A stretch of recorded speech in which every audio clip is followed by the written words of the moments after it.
All right. Good evening, ladies and gentlemen. Welcome back to the Alchemy Lab. My name is Matt. I will be your alchemist this evening, and I am here with author Devon Eriksen. Hello, Devon. Immediately Hello, crack. and thank you for having me on. All right. Very good. Okay. So for those who out there who don't know who you are you and what do you do? Well, I am a retired software engineer and new science fiction writer. Mm-hmm. After spending a lot of years building stuff, I decided that, okay, it's time to retire, and now I can do what I wanted to do as a teenager, which is tell stories. Nice. All right. Where did that decision, what made you make that decision? Because that's a big decision to make. Well, at a certain point, you decide to retire, but I wanted to be a science fiction writer when I was a teenager because I grew up in the 70s and 80s. And, back then it was sort of a golden age of fantasy and science fiction. Are being back in the stacks of the library with this big pile of science fiction classics, the stuff from the 50s and 60s, the stuff they were currently publishing at the time. And there was just so much of it. And it was so wonderful. And you could sit down with this stack of books and you could just go to all of these different hypothetical worlds and enjoy them. And so I wanted to do that. I wanted to tell stories like that. And so one day I just sat down and said, okay, I'm done software engineering. I'm going to sit down. I'm going to write a book and I'm going to put it together as not an exact imitation of that classic style, but sort of a love letter to all of these great books and all of these great experiences that I had as a child, and try to give other people that same feeling. Hmm. Okay. So what books in particular were you sort of influenced by? Uh, well, let's see. A lot of Niven, Ringworld, The Moat in God's Eye, Heinlein, of course, a little bit of Asimov, some more modern stuff too. The Expanse, The Mm-hmm. Martian was a big influence. A little bit of some of the new wave writers, Le Guin, Zelazny, also cyberpunk writers, Gibson and so forth. Mm-hmm. Walter John Williams, who a lot of your audience may not have heard of, but Mm. he is an absolute master of the craft. And he doesn't have as big a reputation because he's fond of genre hopping, which makes it Mm. difficult to build up an audience. But some of his science fiction I would highly recommend. Hardwired, Voice of the Whirlwind, Angel Station, and so forth. Mm-hmm. Mm-hmm. No. Oh, but right. Yeah. Okay. I mean, yeah, okay. I mean, The Expanse I definitely got from the Yeah. book, but the book in question, I mean, the book we haven't even mentioned the book yet. The book in question is Theft of Yes. Fire, which is the first Yes, of yes, the yes. And I think my agent there it will is. strangle me if I don't spend a certain amount of time shilling it, but here it is. There it It's is. a lovely cover done by Thea Magbrand. And this is the first in what was planned as a 3-volume series, but at this point it's kind of turned into 4. Mm. So Yep. it's going to take me a while, but we're getting some very good reviews and a small but enthusiastic fan base on the first one. So Mm-hmm. the momentum is starting to build. Right. Yeah. I mean, it's yeah. Yes, I yes, a we've hit couple of some. things there. Oh, go on.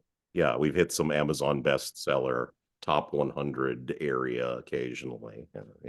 It goes Okay. in spikes, but it's been a Nice. fun journey. I can imagine. Yeah. I mean, there's a couple of things there, I suppose. Yeah. So it started off as three, it became four. that has also happened to me with my fantasy series. And I think maybe about Yes. the same point, because you're currently, I guess, writing the second one. While I was writing the second Yeah, one, I went, yeah, "Oh, this isn't yeah, 3 books. yeah, This is definitely 4." yeah. Yeah, it's if you're well, there are two types of writers. There are gardeners and architects. Hmm. Gardeners just sort of write from front to back and see what grows. And architects plan everything out. And if you're an architect, what can happen is, okay, I know where this whole story is going. I Hmm. know how it ends. Oh, all this stuff I had planned for the second book. This is 2 books worth of stuff. Right.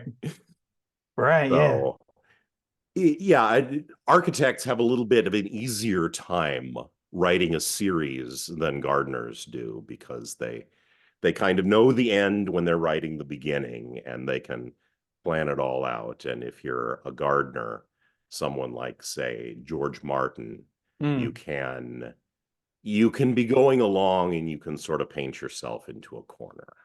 Right. Yeah. Well, that's and the Yeah. converse of that, I guess, is that no plan survives first contact with the enemy. So, like, the plan Oh, can sure, be a sure, great yes, plan, and then, absolutely.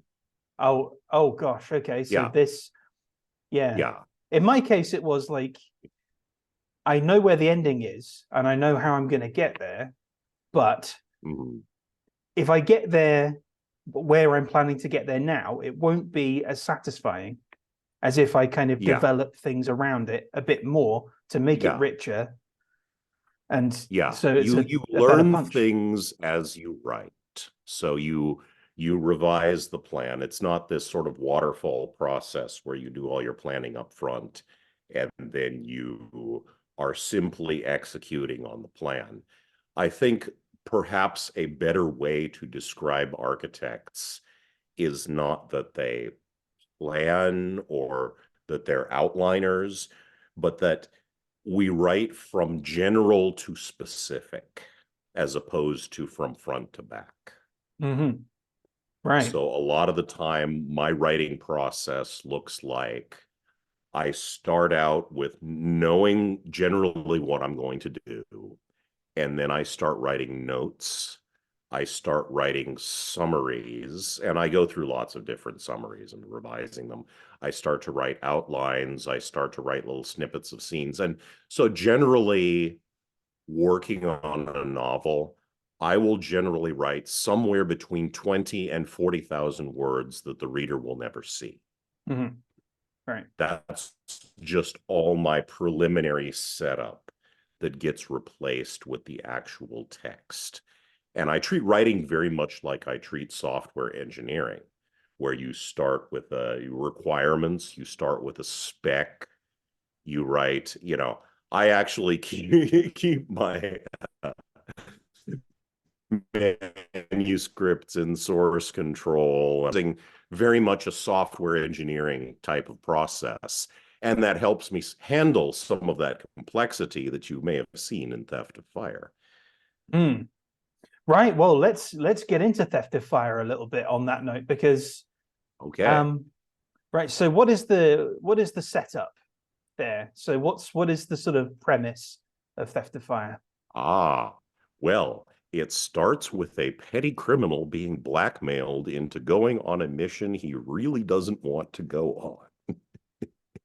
So it Mm-hmm. starts very small. It starts, okay, I'm in a trap. I'm being made to do something I don't want to do, which I think is sort of quasi-suicidal. Mm-hmm. How am I going to get out of this?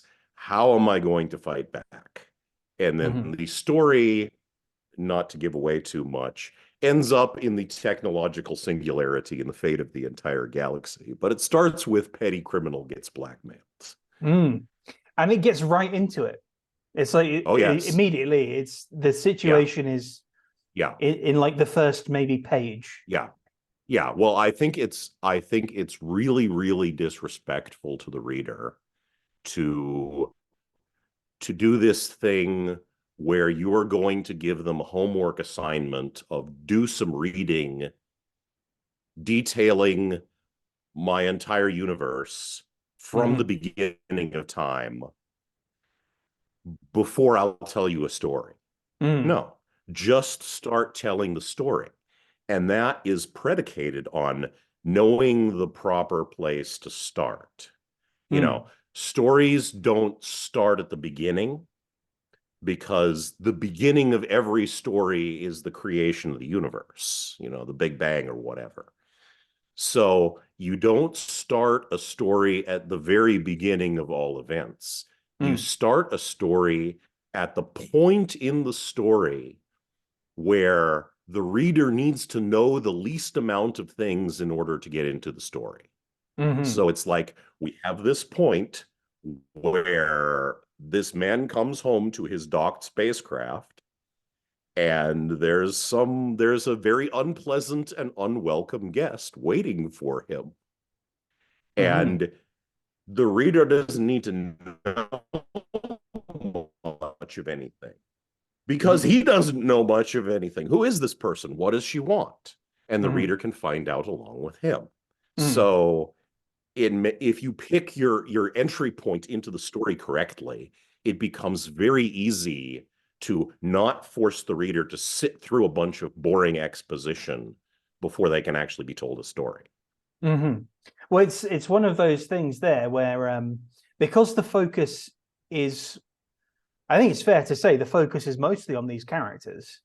In fact, almost entirely on these characters, starting with them, rather than, because the temptation might be with something like that to have the central character, Marcus, kind of going about, maybe have him kind of traversing the dock where they are, maybe kind of having a look up at the ship, maybe doing this and that, and then coming back and finding. It would be easy to say to yourself, in this sort of form of authorial hubris, oh, I'm going to use this little walking montage to show my readers the universe, show them my setting.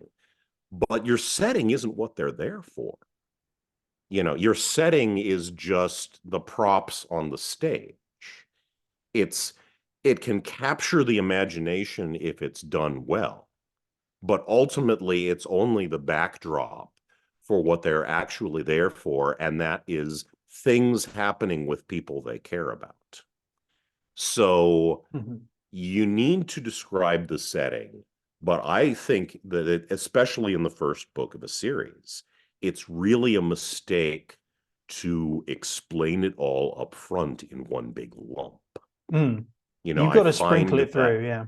Yeah, I find that a lot of maybe newer writers, maybe, you know, writers who are just getting into their craft will say, okay, this is the set of pages where I'm going to do character stuff. These 5 pages I'm going to devote to exposition. And I feel like that's a mistake. I feel like to really get a good reading experience, you have to layer it much more finely. You know, can you slip a plot event, some character development, and some exposition of the universe into the same sentence? And if you can do that over and over again, they'll get the same amount of each thing, but they won't get it in these big, boring lumps that are hard to chew. I mean, it's difficult because readers are invested in different things. You know, some readers will be all about, you know, oh, just tell me about a wonderful science fiction setting. You don't even need a story. I want to read science fiction that is the tech manual for a fictional device. And other readers will be like, what is this? I don't care how rockets work. What's going to happen with this artificial intelligence character? So the more finely you weave all of these elements of the story together, the less likely you are to have any reader encounter any part where okay, they're being given pages and pages of something they don't enjoy. Mm. Well, on that exposition point, that's a trap that a lot of writers, like not even new writers, that's a trap that people who've Yeah, been doing this for ages fall into. And I think it might be a thing. yeah, It's yeah, particularly like the first book of a series, or even a standalone. You can just yeah, get caught in that little, yeah, because you've done a lot of work, right? You've done a lot of work to build this yeah, world, and yeah, sometimes you might fall into yeah, that little kind of thing of, oh, I want yeah, to show you all yeah. my working, and it's Oh not yeah, yeah, necessary in some yeah. No, cases. another trick I use to avoid that is if I'm telling the story from the perspective of a character, whether that be first or third person, Mhm. Theft of Fire is first. I'm not going to say anything out loud or in my head that articulates something I already know Mhm. or tell someone something they already know. We don't sit around in real life having loud voices, having loud conversations of, as you know, a Right. novel is a collection of pages glued together between a cardboard cover, and written on it is a story. We didn't start this broadcast this way because everybody knows that. Yeah. Did you know that So, science fiction is typically set in space? Like that kind mm, of thing, right? yes, I have often observed that science fiction is typically set in space. It's You get these sort of butler-made conversations, and what they are is the mark of a writer who is looking for an excuse to insert exposition, as opposed to thinking, okay, what would this character actually observe and Mhm. react to? And Mm. then you find ways for the reader to infer the things that they don't know that the character does. And there are Mhm. tricks for that. You can have observations that give little hints and allow the reader to piece things together gradually over time. You Mhm. can have a character who doesn't know something, like, okay, you have this character who's a trained physician, but maybe she doesn't know anything about orbital physics. Right. Okay, you're going to do this EVA. We have to explain to you that you can't just fly straight at things. It Mhm. doesn't work. And, the reader gets to learn along with that. And if you're interleaving properly, you insert characterization and some plot as well Mm. into that whole same bit. But Mm. I think that the biggest hazard for over explaining and delivering these big lumps of exposition is lack of confidence, lack of trust in the reader. I think readers, especially science fiction readers, are really smart. Somebody who's going to pick up a hard science fiction book and really pay attention to it. These are smart, smart people. You don't have to hold their hand. Mm. You can drop little hints and they'll get it. And even if they don't get it right away, they'll say, oh, I'm curious and Mm. I'm going to get it. Right. There Good one. are throughout the novel, for example, there's a number of hints dropped about some of the things that have happened to Earth. That in the story. They're not going Mm. to sit down and explain it. They're going to say little things that give the reader hints. Yeah, well, I think one of the things that's a real strength of Theft of Fire is typically as the reader, I don't find out something until the character does, particularly with Marcus. I don't find out where. So, for example, like at the beginning of the book, all the only information he's given is you're being blackmailed and you're going to do what I tell you, and all you have to do is fly. So he's immediately thinking, well, where? And he uses his own kind of ingenuity to find out exactly where they're going.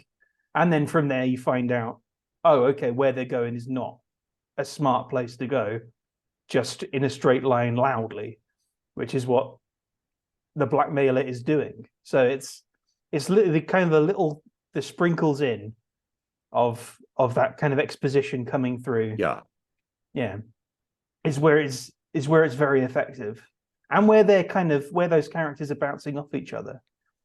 Something that did strike me, and because I didn't expect it, with the book was how kind of tight in scope it is, because it's basically entirely set on the cap on the ship.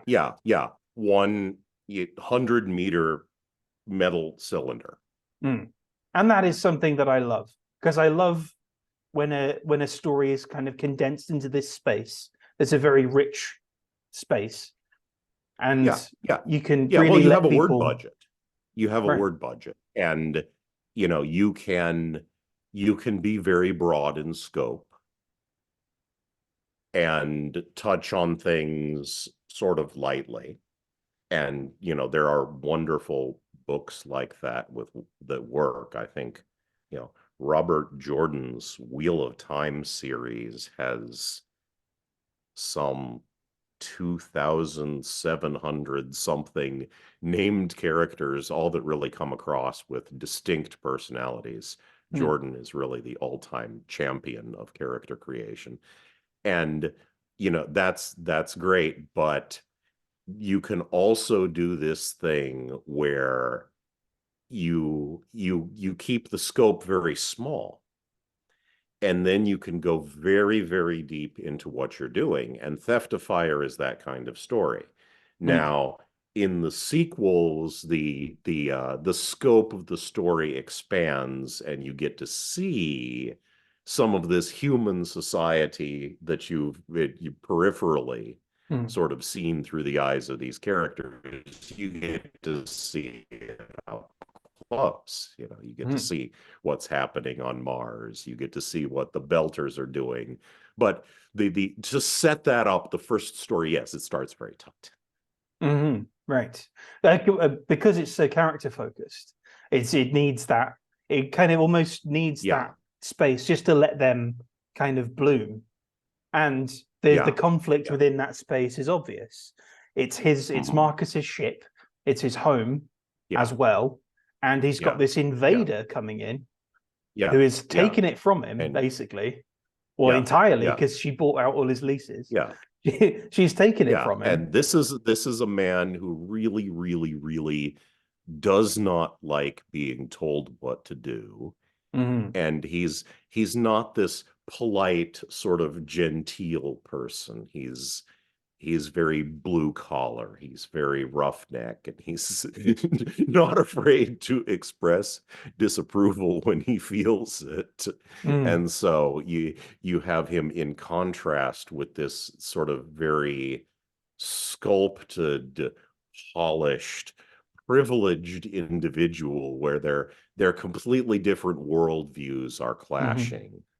And then eventually you have this sort of third AI character enters the mix, and a lot of the story is driven by the dynamic between these three characters. And they start very much at odds. So I spent really as much time on the psychology of those characters as anything else. The story really does change a lot when that third character comes in and comes in her kind of, I guess, comes in her higher form, I guess. I don't know how really to put it, where she's got the avatar and she can actually interact and things.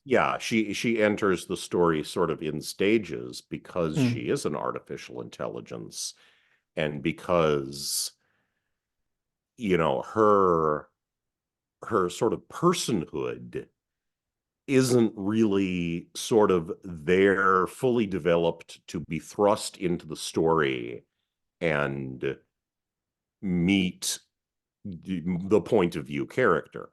It's sort of, it's forming as we meet her. You know, she is a prototype, and her place and her role in the universe and her identity are something that she can't just bring to the story. She has to figure them out. So Leela's character arc is very much a sort of a coming of age story. And she really alters that dynamic between Miranda and Marcus Yes.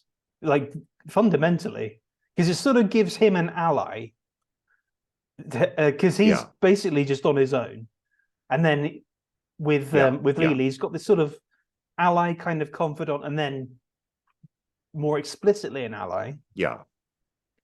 Whereas her relationship with Miranda is completely different, because they don't even, well, she doesn't even want to talk to Miranda for the majority of the. She's when she finds out what's going on and sort of how she's been created, she is not super pleased with her creator. And there's a certain amount of sort of Frankenstein references in the book. Oh, definitely. Yeah. The monster. Yeah. So I was having some fun with that, but definitely one of the major drives of the story is not just sort of this outer shell of what's basically sort of a smash and grab heist, followed by an escape, but also this kind of the evolving dynamic between these characters who are very much at odds at the beginning and can't really function as a team because they're too busy almost killing each other. Right. Well, it's that thing. It's the doling out of the information, because in the first chapter, it's just I need you to go somewhere and we're going to steal something.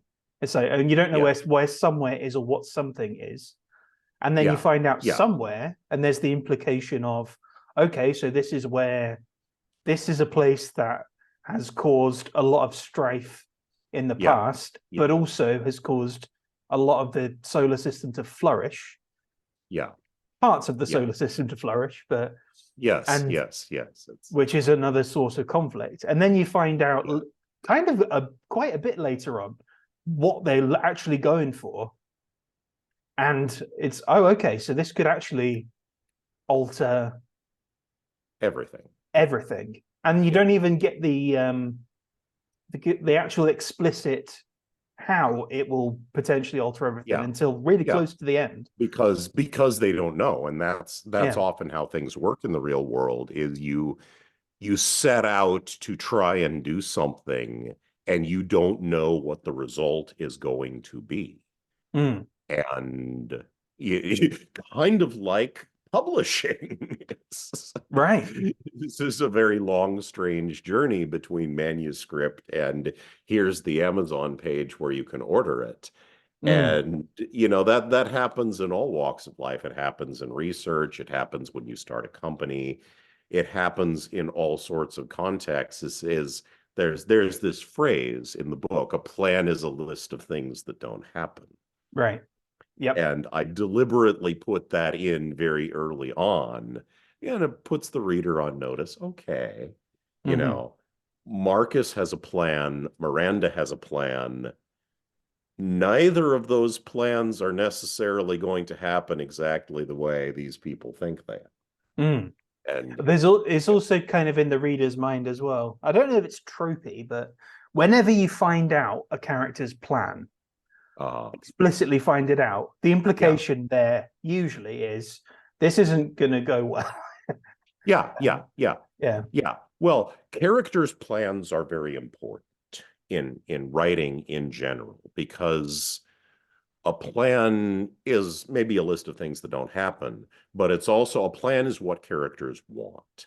And characters are defined by their wants. You know, that's what drives the plot. And They do things because they want things. Other people do things because they want things. Those things they're doing clash, and you got yourself a plot. So I mentioned earlier on how gardeners can kind of paint themselves into a corner. You know, the issue with gardeners is that they have trouble making their endings match their beginnings.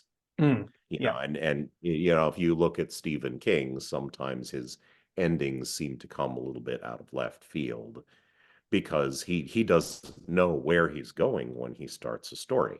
So if you want to be really conscientious as this kind of gardener, seat of the pants type writer, what you do is you go back and you rewrite your beginning once you've done your ending to make them agree. So architects, on the other hand, have a different characteristic problem.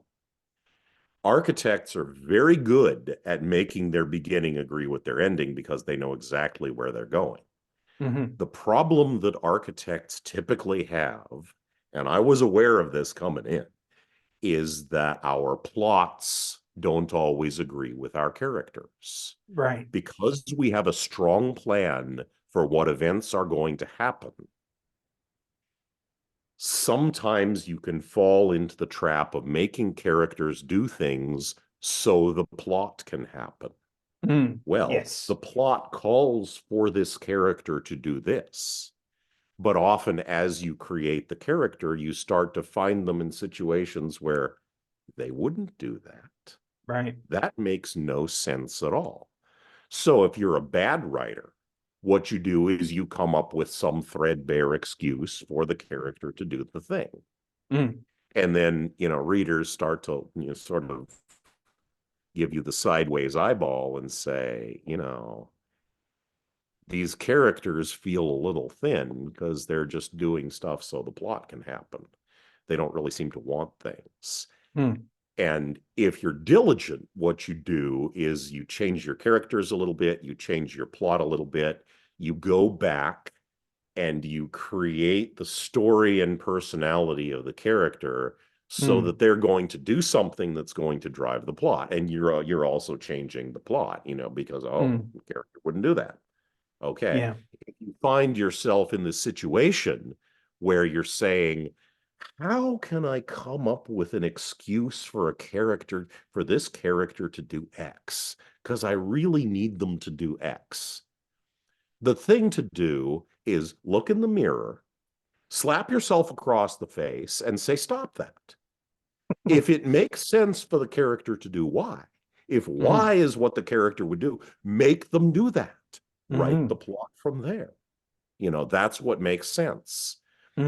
So that's how you know, in each case, gardeners and architects have these sort of separate flaws. And in each case, what you have to do is you have to go back and polish those out as you work the story so that it's smooth. You can produce a good story either way, but you have to be aware of the flaws of each approach. Right. I mean, Yeah. the side that, I mean, once the book's written, I mean, Yeah. the next hurdle, I guess, it's almost like you climb to the top of a hill and you see a mountain behind the hill, because that mountain Yeah. is okay. Now Yeah. I've got to get it out there, Yeah. and I've got to, Yeah, that's exactly the yeah, metaphor I use is the experience of being a new author is you have what I call second mountain syndrome. right, You climb the mountain, and this is literally the metaphor I've used, so on the same wavelength here. You climb the mountain, you're exhausted, your hands are torn and bloody, you haul yourself up over the ledge, and you've reached the top. And what you find at the top of the mountain is another mountain. right, And then, you know, at the top of that mountain is a third mountain and so forth. So right, you just keep climbing and eventually it gets easier because you're used to it. But there's a lot of hurdles between manuscript and published book. And there's a lot of hurdles between published book and having an actual reputation as an Mm, author to where right. you can quit your day job and pay your bills with your writing. Yeah, between having a published book and a published book that people are reading. Yeah, Yeah, yeah. it's yeah, and this book's been doing pretty well. I mean, it's like so far, it's been well, Yeah. I say so far, it's been doing pretty well. Like it's gotten I don't know how many reviews it's on Amazon. It's up to sort of last I saw it was up to about 50 odd. Yeah, You I would know think better it's than me how 70 well it's something selling. now.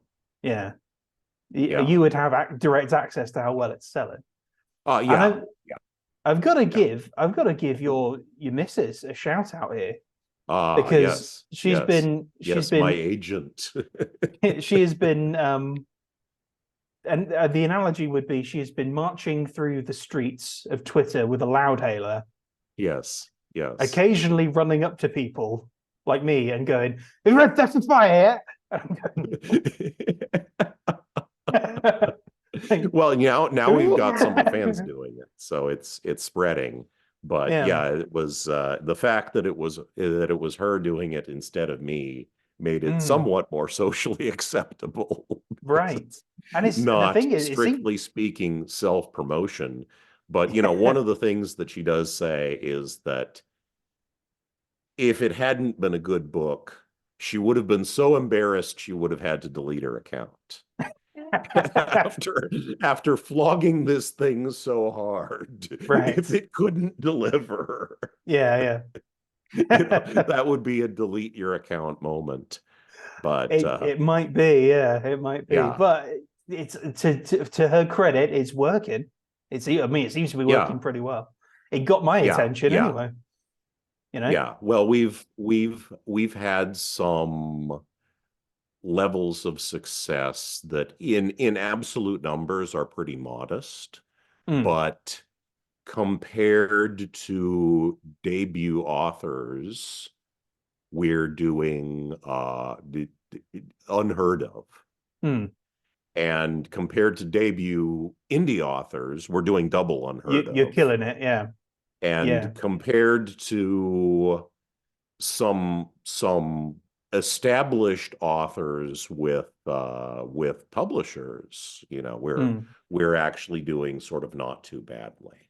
mm. So I mean, obviously there are, sort of the Brandon Sandersons and the, mm, Joe Abercrombies and Larry Correas, and they're, right. way up there making their millions. But, Mm, that kind of reputation takes time to build. And so you're mm, not going to be competitive with that. right. But you try to get the snowball rolling and Mm, collecting more snow and building up momentum. mm. And that's actually sometimes been fun. Yeah. I mean, You it's a know, I, marathon at the end of the day. It's yeah, not a yeah, 100-meter dash. yeah, It takes time yeah, and effort, and yeah, yeah, yeah. it's And especially with the way the industry has changed in the mm, sense that the mid list is gone. yes, The mid yeah, list has sort of been taken out behind the chemical shed and shot. mm, And what you have left are sort of superstars and people who, are sort of really effectively making minimum wage. mm, And when you start out, you really don't know for at least a couple of years which one you're going to be. mm, right, And, because each sale is at a very small price, but each sale has sort of zero cost to you, mm, especially with print on demand. It's like, right, it just, it costs me X amount to print a book, and that goes into the sale price. yeah, So every unit sold is just, Y amount of dollars for me. And so you're in this situation where it's all about reaching people's ears, and you don't know how effectively you're going to do that until you get out there, mm, and you have to give the momentum time to build. So kind of starting a writing career is a very difficult gamble because all the money goes to the people who actually successfully swing for the fences. Yeah. And those can emerge at any time. I mean, George Martin Mm. was a mid-lister for many years. And he actually wrote something in the mid 80s called Armageddon Rag, Mm. which all the publishers thought that it was going to be the best thing ever. And it sold terribly. Mm. And they had this big publicity campaign and it went nowhere. And he pretty much got exiled from the publishing world. You know, he couldn't get Mm. arrested after that in publishing after that. And Mm. he was exiled to Hollywood Mm. and did script writing for about, over a decade. And then he came back and wrote Game of Thrones. And if you look at his earlier work, there's clearly talent there, but it didn't really come together until then. Mm. So, you know, one of the things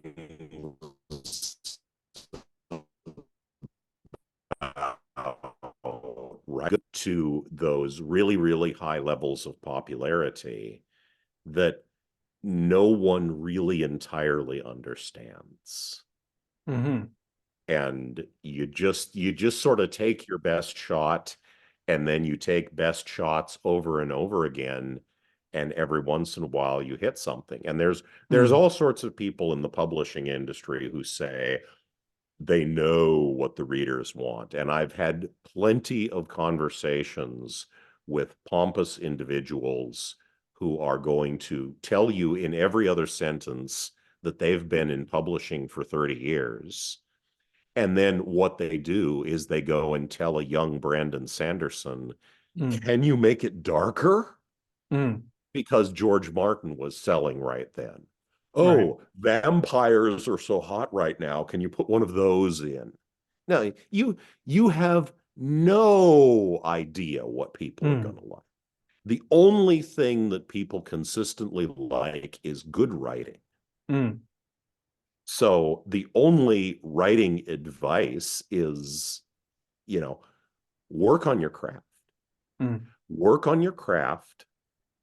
Don't insult your readers and do everything you can to reach more ears and eyes.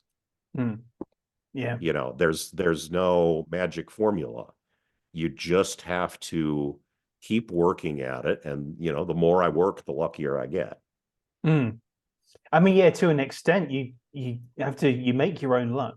But there's Yeah, the other side of it, which is like you're almost there's the sort of the trend side yeah, where um you could catch fire you could catch fire immediately with something, or it could be yeah, like something further down the yeah, road, yeah, or people might kind yeah. of circle Pat back. Rolfus's Name of the Wind Mm. did very well for him almost right away.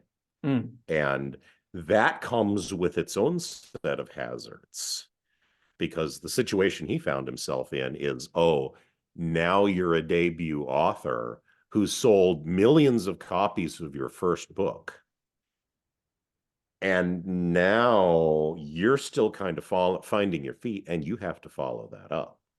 Right. So initial great success contains its own sort of demons. Mm. Oh yeah, definitely. Yeah. Yeah. I mean, if I mean they you can list off a hell of a lot of authors that have had that happen. Hell of a lot of like filmmakers that have had that happen as well, just all Yeah. across all across Yeah. entertainment, all across art. Yeah. It's like, Yeah. okay, Being what you done for me lately? being creative Mm. and being successful at being creative to the point where you can build an audience and pay your bills with that, Mm. and maybe even become wealthy, is The upside is almost unlimited, but it's a very, very tricky business. And when you're creative is, creativity is something, it's a deep part of certain people's personalities. And if people had to choose, I'm not sure that's something that I would wish on most people, Mm, because when you are creative, it's not something you can do, it's something that you have to do. right. And when you create, you're by definition bringing something into the world that no one asked for. And so there's a certain point that it exists in your head, and only you understand it, and Mm, only you see the value in it. mm, And you're faced with this tremendous psychological obstacle of saying to an indifferent world, you don't know it, but you want this. mm, You want this. I insist upon it, and I am going to prove it to you. mm, And you know, if you're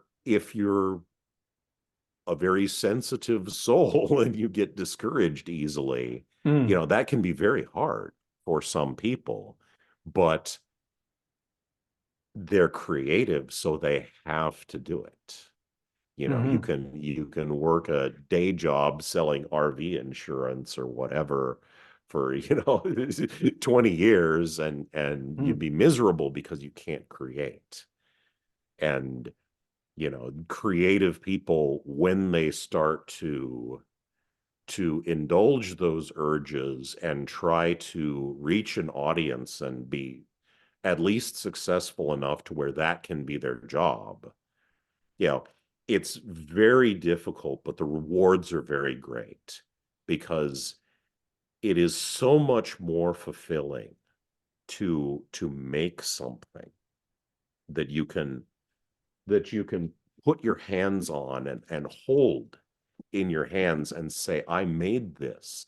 And then whether it's a novel or whether it's hand carved furniture or whatever it is, where you mm, can make it and you can sand it real smooth and you can decorate it and you can polish it up nice and stain it, and then you sell that to somebody and it pays your bills, and mm, you can look at yourself in the mirror and say, I made something today. I mm, made people happy today. I didn't just put the covers on the TPS reports.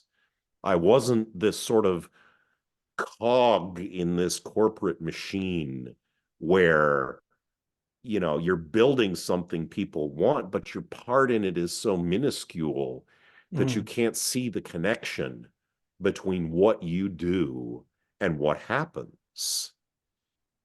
And as a software engineer, you do the code, some shit happens. mm, And I always took pride in that, and it was partially a creative endeavor, but I wouldn't go back to that after writing, because it's so much more satisfying to just tie a rope to a bucket and toss mm, it into your subconscious and sort of drag it across the bottom, and you take this bucket and you dump it out and you organize it, and it's like that's you on a page.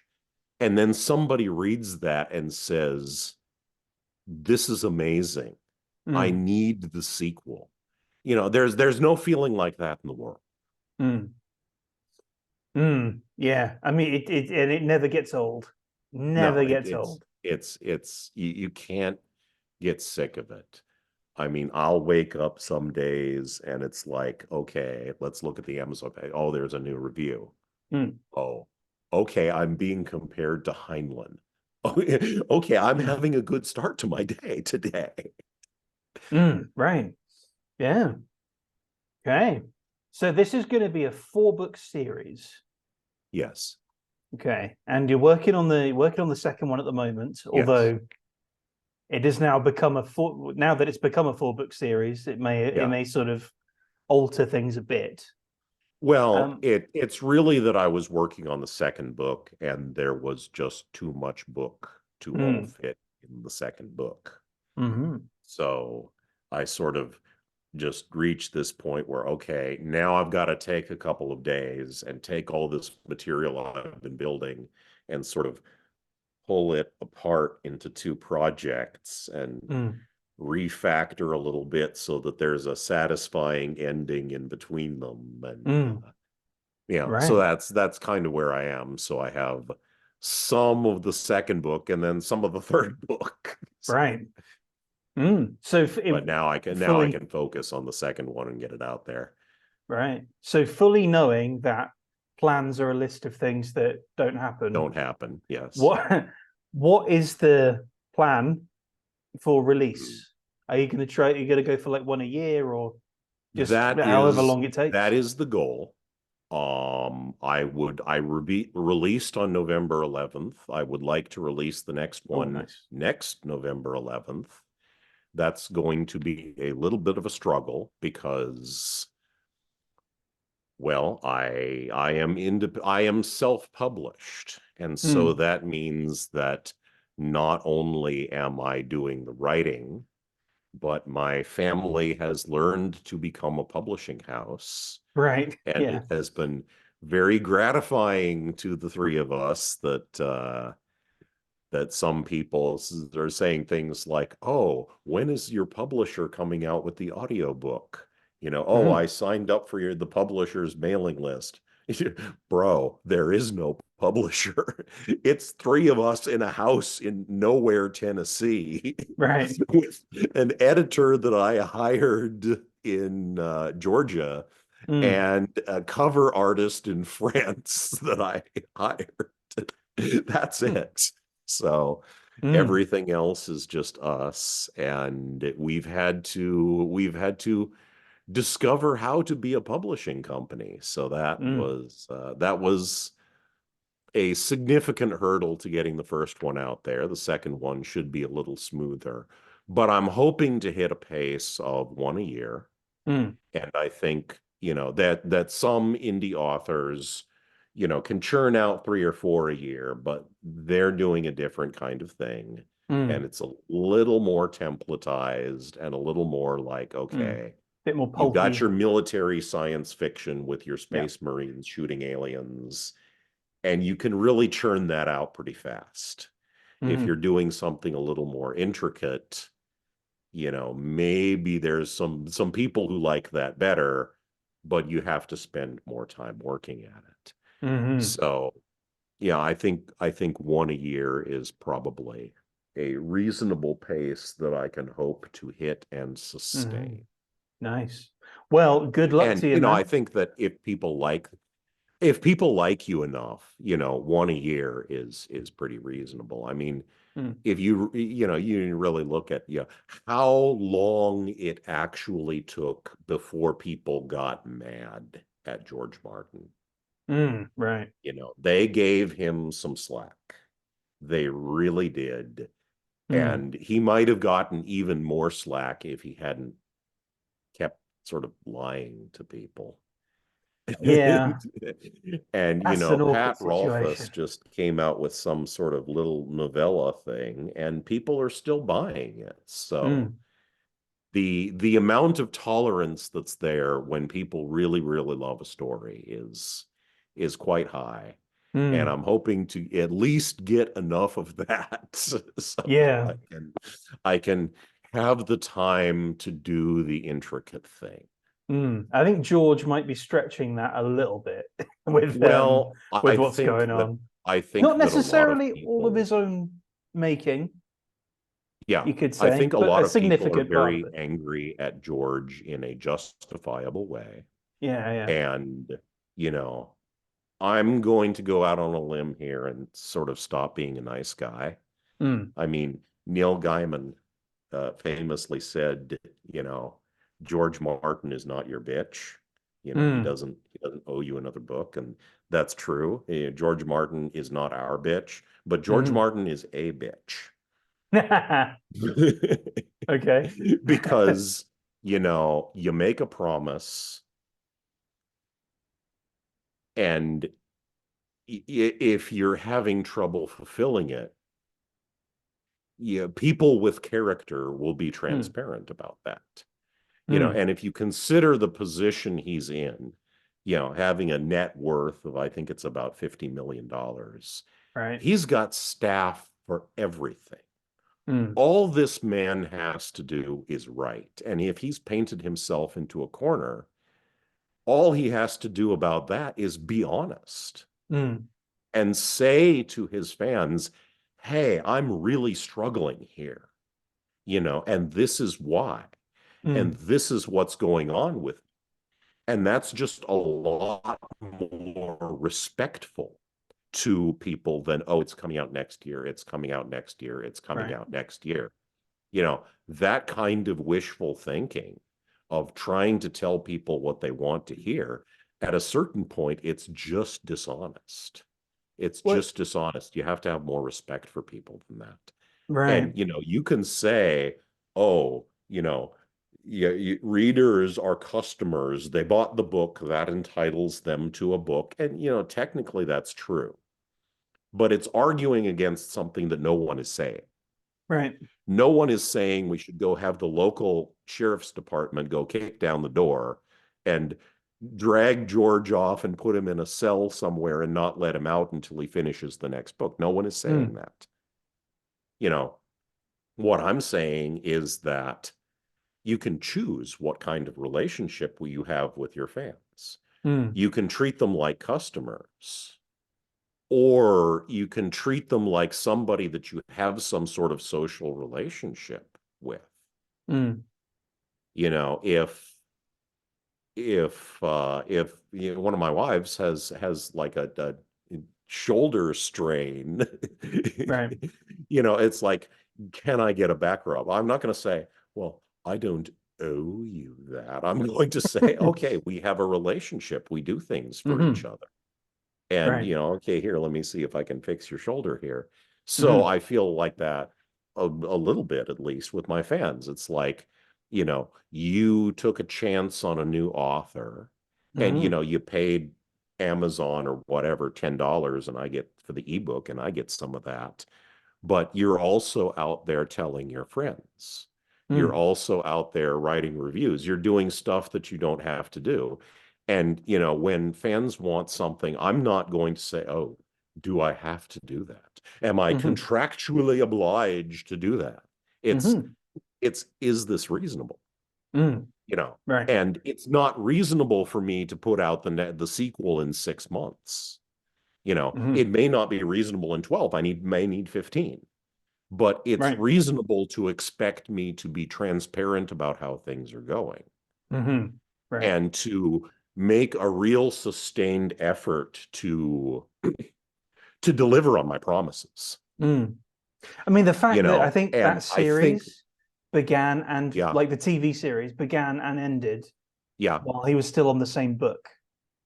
And he's been like writing episodes of yeah, the series instead of the yeah, book, yeah, and yeah, it's getting. yeah. I can see why it's getting Yeah, everyone's well, back up. I can't say for certain what he's been doing because he won't say. Right. Apparently, they're putting out like the Song of Ice, the Westeros cookbook or whatever it is they're Mm, doing. And apparently some people are actually buying that. I don't know. But I think really one of the biggest sort of levels of harm that George Martin and Patrick Rothfuss have done is not so much to the people who are waiting for their books because we'll all survive. mm, I've written off ever reading the end of Song of Ice and Fire. right. Um, but I think we have to look at it in terms of the other writers whose careers they killed Right. and the readers who will never get to read the other writers whose careers they killed. Mm, Because what happened was, okay, readers started saying, well, I'm not going to buy the first book in a series until someone has written the last. that I've heard that particularly having done a fantasy series, Yeah. I've Yeah. heard that over and over again. I'm like, Yeah. Well, All right. it has straight up killed a lot of careers, and I don't Mm, think readers realize that. hmm Because when you spend anywhere from 6 months to a year pouring your heart and soul into the first volume of this epic fantasy novel, hmm and then you put it out there, and your first royalty check is enough for dinner at Applebee's, mm, then who in his right mind would continue?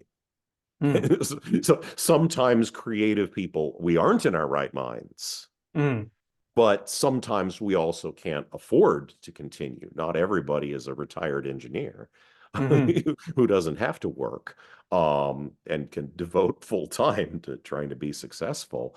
mm, But there's a lot of people out there who have to have jobs to pay the bills, and they're scribbling in their spare time between their job and taking care of mm. their kids and whatever else Yeah. they have to do.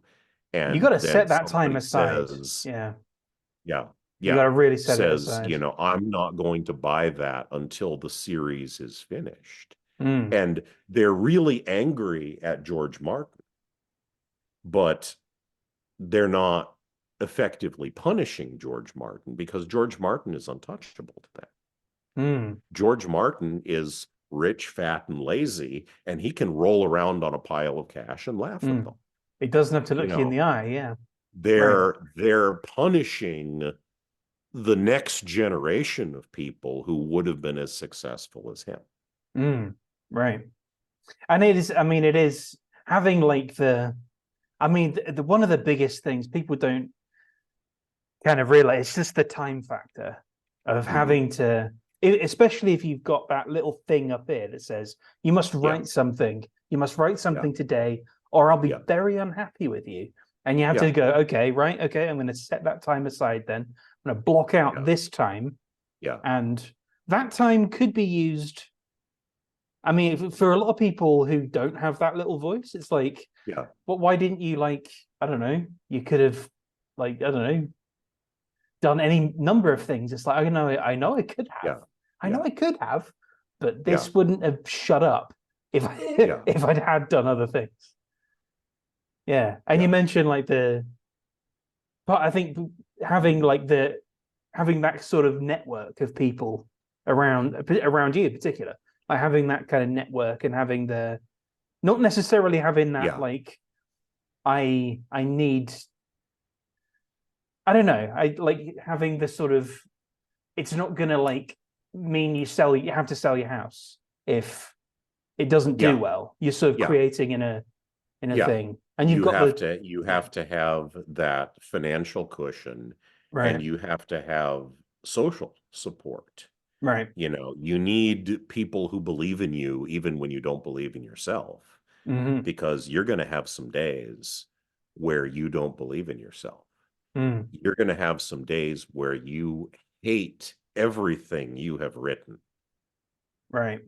And when I put this book in the hands of readers, I had some people saying some real superlatives about it, Mm, like this is master craftsmanship. And it's like, you don't understand.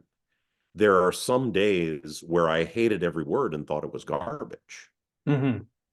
Right. And you need to have people around you who believe in you Mm-hmm. and can sort of help you continue through those times. Mm, And I don't think that's something that ever really goes away. right. I mean, even if you're very successful and you're making millions of dollars off your royalty checks and your merch and whatnot, and Mm, you're Brandon Sanderson and you do a Kickstarter for 4 novels and people give you $42 million, and mm, it's like, okay, lots of people believe in me, but I think even Brandon Sanderson still has bad days where he's like, of course. is this thing I'm writing living up to what I've done so far? Yeah. There's a because, reason what you've why. done so far becomes that bar to Yeah. clear. And we all have those days where, Mm, you write a sentence and you right. hate the sentence and you delete the sentence. I And mean, then it's you write right. another sentence and you hate it too. And you Yeah. sit there for hours like that. Yeah. And then other days it just flows. And then there's days where like there's a reason why it's your darlings that you have to kill. It's like you'll write Mhm. something and it's like, yes, that's brilliant. And then you get to the end and then you read back and you go, oh, that doesn't fit. I'm gonna have to get rid of that. And I loved writing that. Yeah. And I thought Yeah. it was great. Yeah. I'm gonna have to just The way excise I it. interpret yeah, the way I interpret that Hemingway, kill your darlings, is Mm, the way I articulate it to myself is you have to be willing to throw away a good idea mm, if it doesn't fit with your other good ideas. right. Because a novel is not based on a single idea. Mm, A novel, depending on its length and complexity, is usually about 4 to 8 major ideas. mm, And then those are implemented with smaller ideas. And you'll get something that you'll just be like, oh, that is such a cool moment. That is mm-hmm, such a cool phrase. That is such a cool event. I love this. I'm going to write it. And then you catch yourself sort of starting to twist other things in the architecture to try to fit mm-hmm, it in. And then hopefully, if you're honest with yourself, you say, no, no, no, I have to toss this. I have mm, to toss this. It's great on its own, but I can't make it work. And then mm, it goes back on the sort of the big unorganized pile of ideas in the back of your brain that's mm, maybe going to make it into some other novel later. or become its own thing in and of itself. Authors all have this sort of mental cluttered garage, Mm, and it can be messy or organized, but it's always there where they have all these sort of parked ideas in the back of their brains. I mean, some people will ask you, where do your ideas come from? And authors hate that question, sometimes so because they how don't long know have you how to got? answer it, but also because that question misses the point. Right. You know, by the it takes an average of a year to produce a novel, Mm, and you have a lot of ideas in a year if you're at all creative. And your problem is not ideas. The ideas are the easiest part. mm, The hard part is getting those ideas all out and implemented on paper and fit together neatly into a story that works. mm-hmm, right. It's the inspiration is the easy part. You wake up in the morning with ideas. You have Mm, ideas when you're driving down the road looking at the billboard signs. You mm, have ideas when you talk to some weird character at the store. You know, mm, ideas just hit you. It's it's turning ideas into stories that is the tough part. mm-hmm, So everybody's got an idea. Only some people can write a story. right. And they can hit you at any time. It's a Yeah. complete ambush Yeah. and Yeah. the brain Yeah. ticks So we've all over. got Yeah. this mental backlog of ideas. We've all got that mental garage that's cluttered with all these little ideas. And Mm, something that not a lot of readers maybe think about on a conscious level is that every every writer, every author has stories in mind that they will never write mm, simply because they have more concepts for stories than they have time to write. mm. You know, Concept, half yeah, written yeah, ideas, chapters yeah, scattered here and yeah. there. Yeah, Yeah. and no matter how long you live, you will never write all your story ideas because Mm, you accumulate them at a faster rate than you can write them down. mm, So where do your ideas come from is like asking, where does your air come from? It's everywhere. Mm. It's just there. You Right. know, where does your time and motivation to write and, hopefulness that you will someday be successful, and, where does Hmm. your support come from? You know, those are the ingredients that you really are short of Hmm. sometimes. Right. And it helps Ideas are cheap. having, yeah, it helps having someone around you as well that can like chip away maybe at them, where you go like, Mm. okay, I had this, or they tell you, no, stop doing that and focus on the thing that you're supposed to be that you're Uh-huh. doing right now. Uh, Otherwise, it won't get finished. I'm yeah. like, okay, right, yep, Yeah. Yeah. Well, thanks. everyone's got their process, and a lot Mm, of becoming an author is figuring out what your process is, what works for mm, you. mm, And, right. I'm in a three-person relationship, and my partners are sort of they're an integral part of that, because Mm, I'll read them scenes and they'll give me their reactions, and it's like, mm-hmm, okay, let's see what the girls think. right. And you know it's it's not even so much getting their reactions as it is the act of reading something aloud to someone, for Mm, me, and knowing that someone is mm-hmm, listening. I'll be like, okay, something doesn't work here, or, mm, oh, okay, yeah, when I read this out loud, this really slaps. mm, right. I'm gonna mark this section done. Mm. If it's not too personal, how did you all Yeah. meet? And how did the three person thing Oh, happen? okay. How do I have two wives? That was a It's complete that accident. question, yes. That was a complete accident. I was in a relationship, and someone else came along. She actually I had some internet sort of nonfiction writing, Mm, and somebody wrote me some fan mail, and we really hit it off. And we met in person, and all three of us kind of hit it off. And mm, the they weren't feeling particularly jealous of each other. They liked each other. They got along, and it's like, okay, mm, we're just gonna kind of go from here. And yeah, so it just kind of happened. mm, mm, This was not in any way by design, but it's a nice kind of family to be in, because you have more adults to do adult things. okay. Whenever you have a problem, you're tackling those problems as a three-person team. Mm, okay. And they say two's company, three's a crowd. Well, it's kind of nice to have a family that is a crowd. Mm, right. Yeah, I mean, if it works, it works, man. Oh Like it's yeah, it's one yeah, of those things. yeah. Well, it's been a tremendous privilege as a writer, Mm, because you have more professional incomes in the family, so I can focus on my writing.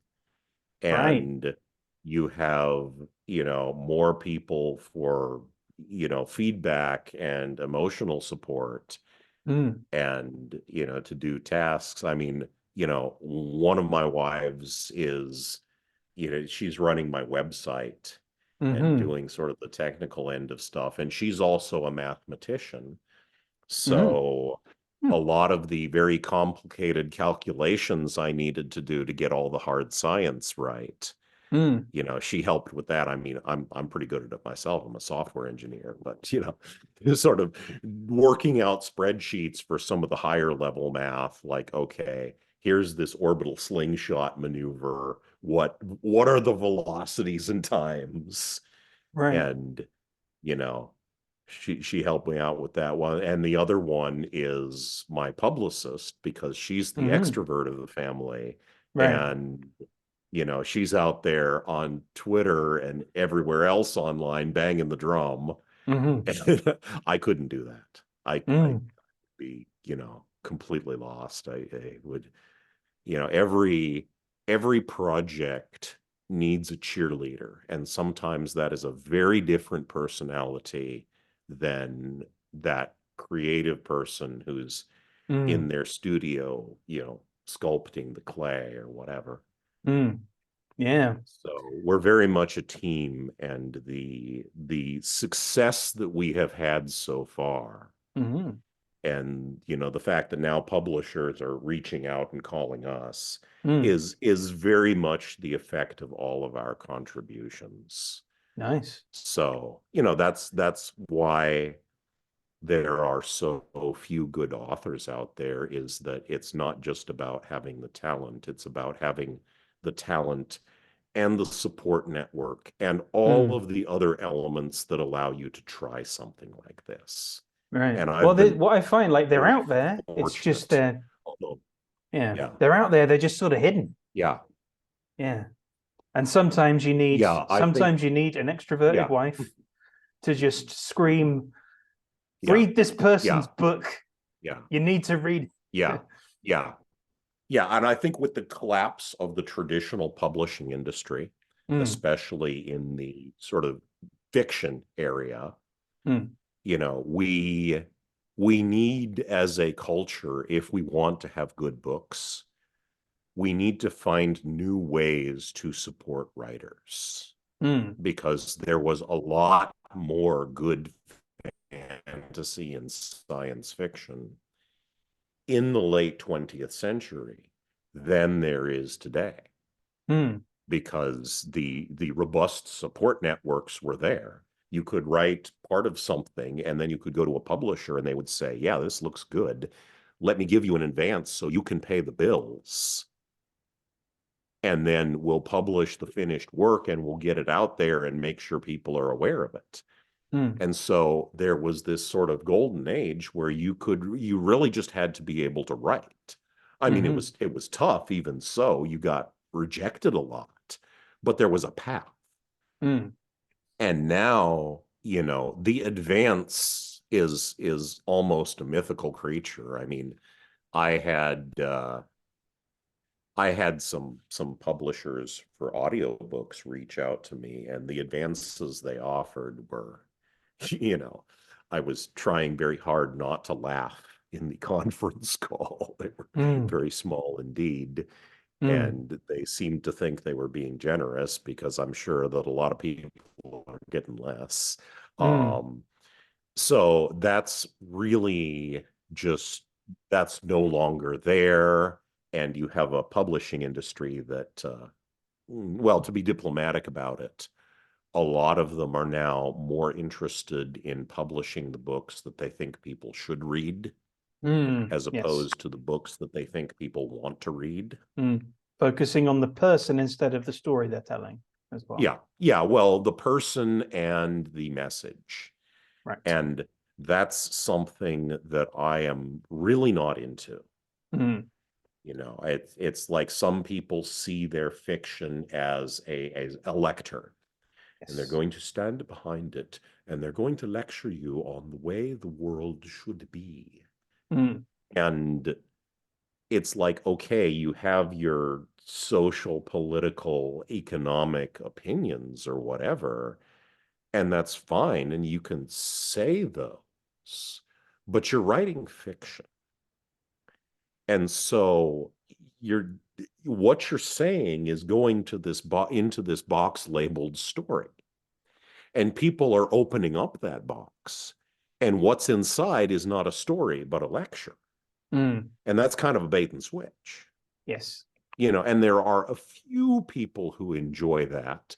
But Mm. if you look at the sales numbers of modern Hugo and Nebula winners, a lot of them, they're embarrassingly low Mm. compared to what they were in the 80s and 90s, Mm. 2000s.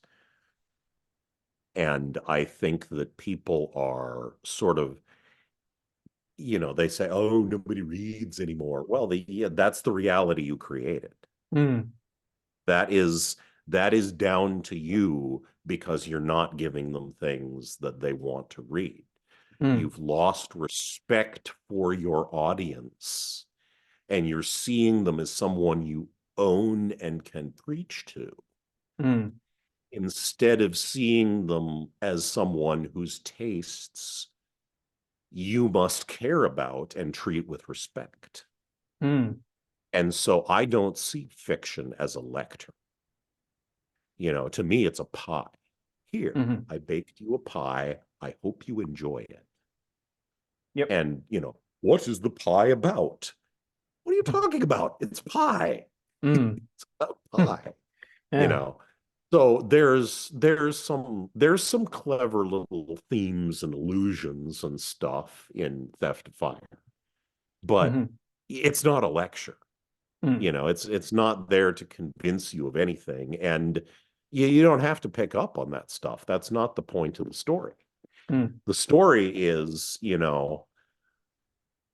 boy meets girl, girl blackmails boy, hijinks ensue. Right. All the symbolism is secondary. You can miss or ignore all of that, and you've still got the point of the story. Well, I think that's a pretty strong place to put a little full stop here. So, where can people reach out and get in touch and find the book? Well, if I have a website, devoneriksen.com, and that's Eriksen, Eriksen, and they can get on the mailing list there. I'm very active on Twitter if people have questions. Obviously, the book itself can be found on Amazon and just about everywhere else books are sold. We've been very successful in getting on a lot of platforms. You can order us from Barnes and Noble. We're on Kobo. We're actually in some libraries now. We're getting these little fun notifications that, this library in Ohio and Georgia ordered your book. Like, okay. I've never heard of you, but that's great. Nice. Very good. All right. Well, long may Yeah. it continue. And I hope everything goes well with the books and everything. And yeah, I'll keep an eye on. I'll keep an eye out on what I'm about. If you're a fan of The Expanse, you're going to enjoy it. Potentially, if you're a fan of something like Mass Effect, you might end up enjoying it. I think the Mass Effect-y bits are going to come later, but the grains of it are there. Yeah, at the moment. I hadn't thought of that, but you're right. Yeah. Yes, and if you like a good if you like a good character-driven story, I've been put on the spot now. Good grief! If you like a good character-driven story, if you like a good character-driven story that also has a lot of fun blowing shit up, I think you're going to have a lot of fun with Theft of Fire. All right. Awesome. Okay. All right. Well, thank you so much for having me on. It's been a genuine pleasure. Yes, thank you. Well, thank you for coming on. Thank you, Sarah, for setting things up. And yes, and thank you, Christine, for being a disembodied voice in the background. All right. All right. Take care, everyone. Yeah, you know where to find all my stuff. It's going to be linked below, as will Theft of Fire. And I'll see you all next time.